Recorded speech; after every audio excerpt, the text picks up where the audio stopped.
Day 40 of 365 Bible Stories. 2 years later, the king of Egypt had 2 dreams that deeply frightened him. He called for his magicians, but they could not explain the dreams. He called for his wise men, but they did not know either. That's when the servant finally remembered Joseph. "Your Majesty," he said, "when I was in prison, there was a young Hebrew man who could explain dreams. Everything he said came true." The king was willing to try anything. He immediately sent for Joseph. Joseph shaved, changed his clothes, and went in to stand before the king.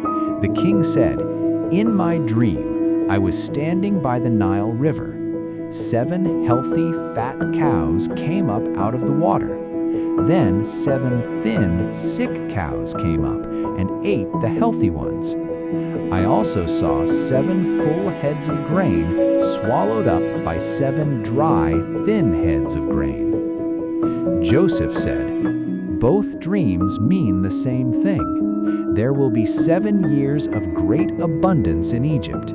There will be more than enough food for everyone. But after that, 7 years of famine will come. The land will not produce enough food, and people everywhere will go hungry." Join me tomorrow as we continue this journey through the Bible.